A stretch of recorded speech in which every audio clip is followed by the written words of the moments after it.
الحمد لله رب العالمين. الصلاة والسلام على رسوله الكريم وعلى آله وصحبه أجمعين وعلى من تبعهم بإحسان إلى يوم الدين. أما بعد.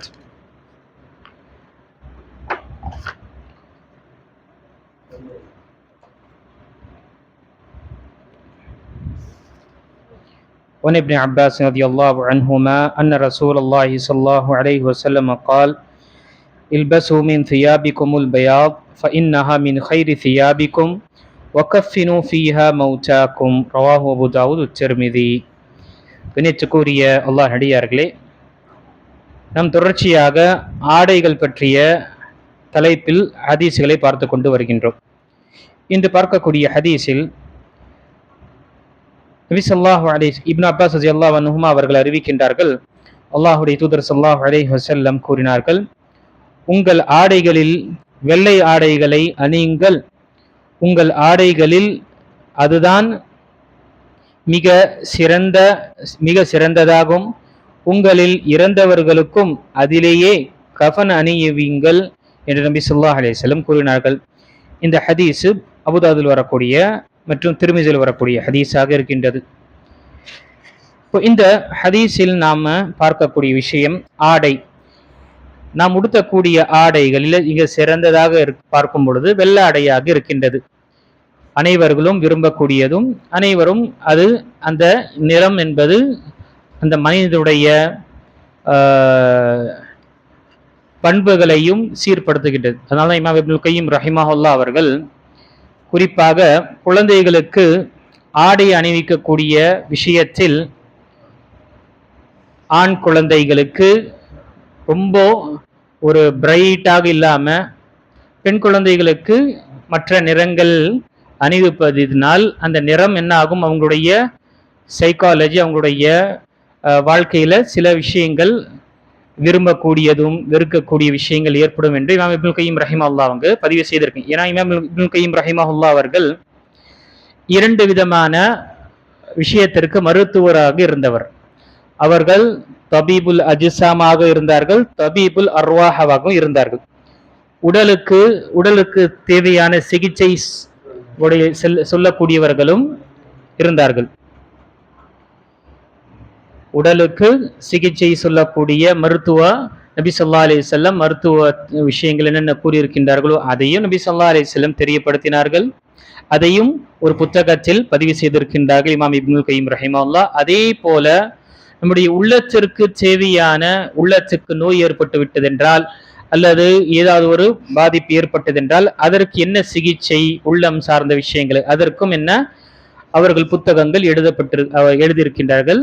தபீபுல் அர்வாஹ் மற்றும் தபீபுல் அஜ்சாம் என்று சொல்லலாம். இப்ப இவர்கள் இந்த நிறம் என்ன ஆகின்றது, ஒரு மனிதனுடைய சைக்காலஜியை அது மாற்றுகின்றது என்று பதிவு செய்திருக்கின்றார்கள். நபி ஸல்லல்லாஹு அலைஹி வஸல்லம் நம்முடைய உம்மத்தினருக்கு சிறந்த, ஆண்களுக்கு சிறந்த ஆடை என்பது இது வெள்ளை ஆடையாக இருக்கின்றது. இதை தவிர மற்ற ஆடைகள் அணிவது என்பது அனுமதிக்கப்பட்டது. அது என்ன, தடை கிடையாது, அனுமதிக்கப்பட்ட மற்ற நிறங்களை ஆடைகளை நாம அணிவது அனுமதிக்கப்பட்டது.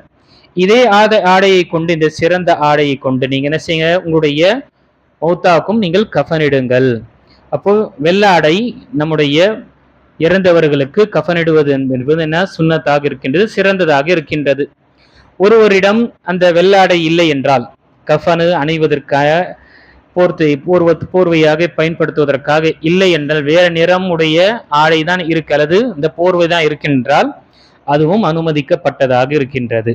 இத்தனை அங்கு சஹாபாக்களுடைய விஷயம் பார்க்கும் பொழுது எத்தனையோ சஹாபாக்கள் ஷஹீதான நிலையில் அவர்களுக்கு கஃனிடுவதற்காக எதுவுமே இருக்காது. அவர்களுடைய தலையை மறைக்க வேண்டும் என்று வரும் பொழுது கால் வெளியே தெரிந்துவிடும். காலை மறைக்கலாம் என்று சஹாபாக்கள் விரும்பும் பொழுது தலை வெளியே தென்படும். நபி ஸல்லல்லாஹு அலைஹி வஸல்லம் தலையை மறைத்து விடுங்கள், அவருடைய காலில் நீங்க சில செடிகளை பிள்ளை நீங்க போட்டுருங்க என்று நபி ஸல்லல்லாஹு அலைஹி வஸல்லம் சொன்னாங்க. முஸாப் பின் உமர் ரலியல்லாஹு அன்ஹு, அதே போல ஹம்ஸா ரலியல்லாஹுடைய விஷயத்தில் பார்த்தோம். இந்த ஹதீஸில் நமக்கு இந்த விஷயங்கள் சொல்லப்பட்டது. நபி ஸல்லல்லாஹு அலைஹி வஸல்லம் ஒரு முறை சிகப்பு ஆடையும் அணிந்திருக்கின்றார்கள். அதையும் புகாரி மற்றும் முஸ்லிம் வரக்கூடிய ஹதீஸில் சமுரா ரலியல்லாஹு அவர்கள் அறிவிக்கின்றார்கள், அல்லாஹ்வுடைய தூதர் ஸல்லல்லாஹு அலைஹி வஸல்லம் கூறினார்கள், பரா இப்னு ஆசிப் ரலியல்லாஹு அவர்கள் அறிவிக்கின்றார்கள், நபிகள் நாயகம் ஸல்லல்லாஹு அலைஹி வஸல்லம் அவர்கள் நடுத்தர உயரமுடையவர்களாக இருந்தார்கள். அவர்கள் சிவப்பு நிற ஆடை அணிவதை பார்த்துள்ளேன். அவர்களை விட அழகான எப்பொருளையும் எப்பொழுதும் நான் பார்த்ததில்லை என்று கூறியிருக்கின்றார்கள். பரா இப்னு ஆசிப் ரலியல்லாஹு அன்ஹு அவர்கள் மிக வாலிபராக இருந்த சஹாபாக்களில் ஒருவராக இருக்கு.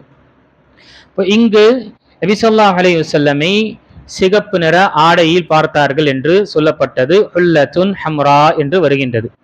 இப்போ இங்கு இந்த நபி ஸல்லல்லாஹு அலைஹி வஸல்லம் ஆடை அணிந்தது என்பது முழுமையான சிகப்பு நிறம் கிடையாது.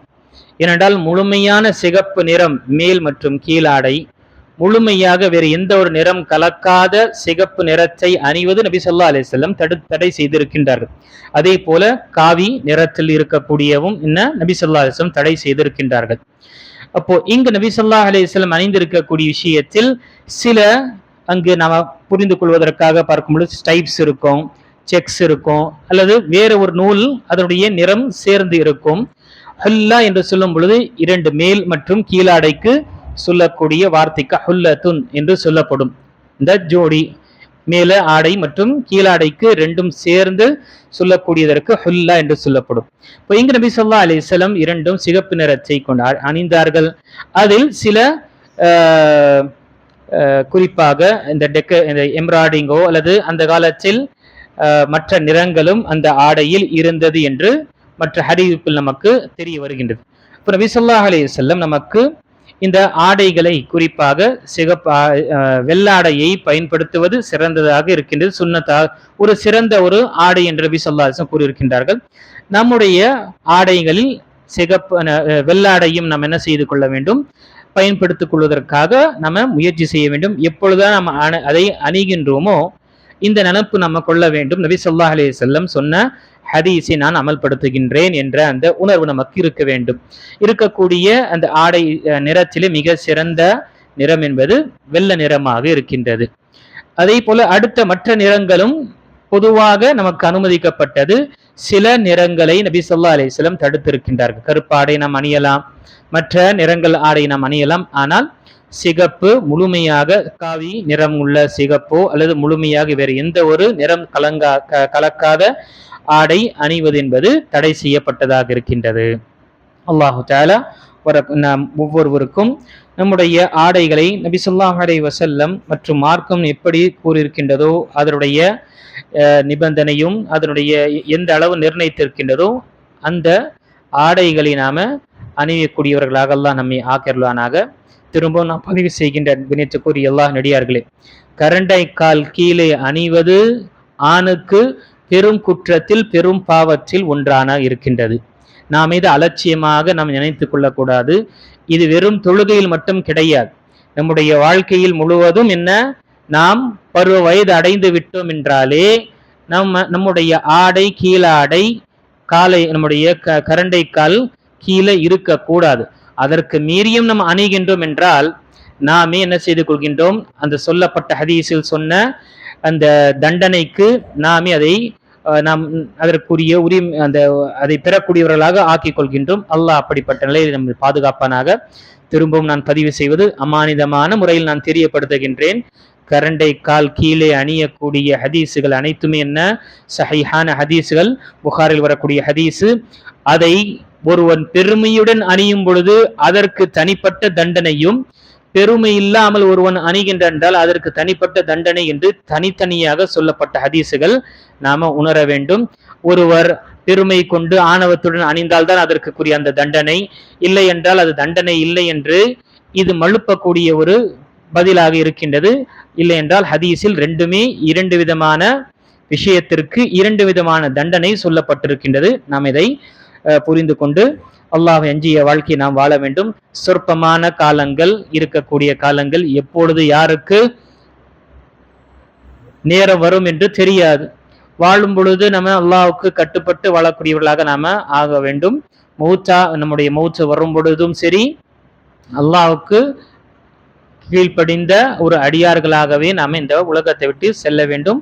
அல்லாஹ் அப்படிப்பட்ட பாக்கியத்தை நம் அனைவர்களுக்கும் கொடுத்தருள்வானாக.